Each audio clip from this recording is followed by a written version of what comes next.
Okay, so what if the biggest threat to your brand isn't some new competitor, but a feeling? In today's world, that feeling, that perception people have about you online, it's not just part of the story, it is the story. And we're going to break down exactly why and what you can actually do about it. This question right here, it gets to the absolute heart of the matter. See, it's not just about how good your product is anymore or how great your service is. It's about how people feel about your company. And in a world where everyone has a megaphone, well, those feelings can have massive real-world consequences. So here's the big idea we're wrestling with today. The internet isn't just sitting back and watching anymore. Oh no. It's an active participant. It's a judge, a jury, and sometimes it's the executioner. Every single move a brand makes gets put under this global microscope, instantly. We're going to dive into 3 really fascinating, real-world stories. We've got an AI giant that saw its users just walk away, a fast food icon that turned a super awkward moment into a huge win, and an automotive legend that's totally rewriting the rules of advertising. Let's see what we can pull from their playbooks. All right, first up, let's talk about the values test. This is that moment, that critical point, where a simple business decision suddenly becomes a moral one in the public's eye, and your customers, they're forced to pick a side. So check this out. You've got 2 huge AI companies, OpenAI and Anthropic. OpenAI signs a deal with the Department of Defense, and for a big chunk of their users, that was it. A line was crossed. Meanwhile, Anthropic had already drawn their own line in the sand, publicly saying no thanks to a similar deal. Just like that, you have 2 very different choices, telling 2 completely different stories to the world. And the reaction? It was immediate. It was huge. The day after that news broke, uninstalls of OpenAI's app surged by almost 300%. Wow. This wasn't just a few angry posts online. This was people actively voting with their phones. So where did all those users go? You guessed it, they flocked right over to Claude, Anthropic's AI. Downloads went through the roof, and for a minute there, it was the #1 app in the App Store. The market sent a crystal clear message. Users are now choosing sides based on perceived values. And hey, don't for a second think this is just a problem for giant tech companies. Your clients, your customers, they are watching you too. The partners you align with, the way you talk about your work, it's all part of the story they're telling themselves about who you are and what you stand for.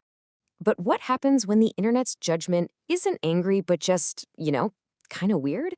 That brings us to our next case study, what we're calling the meme gambit. Okay, just imagine this. Your CEO posts a video and the internet collectively decides it's hilariously awkward. And bam, it becomes a viral meme. That's exactly what happened to McDonald's. So what do? Panic? Delete the post and pretend it never happened? Well, McDonald's played it like a chess master. Instead of fighting the meme, they just let it happen. They leaned into the awkwardness. They knew they couldn't control the joke, so they let the internet have its fun. And then, when the moment was right, they completely changed the conversation.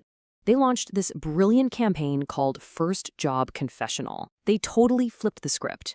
They turned a moment of personal embarrassment into this powerful, relatable story about community and shared experiences. It was an absolute masterclass in narrative jujitsu. Okay, our final case study is all about playing the long game. It's about shifting from reacting to the internet to proactively shaping the narrative right from the get-go. For its big return to Formula One, Ford is doing something really smart. They're borrowing a page from the Netflix playbook with what they call a micro docu-series. So instead of one-off commercials, they're creating a whole series of ads that build on each other, just like episodes of a show you actually want to binge watch. I mean, think about it. The old way was to interrupt what you were watching with the sales pitch. But Ford's new way is to create content that feels like it belongs there. They're not just selling a car anymore. They're telling this ongoing, compelling story about innovation, and it leaves you wanting to see what happens next. And you know what the best part is? You can do this too, even if you don't have a Formula One-sized budget. Think about your own micro docu-series. Maybe it's a regular series of client success stories, or weekly updates on your market, or even just some fun behind-the-scenes looks at your business. It's all about building a story piece by piece. So after looking at these totally different situations, what's the big takeaway here?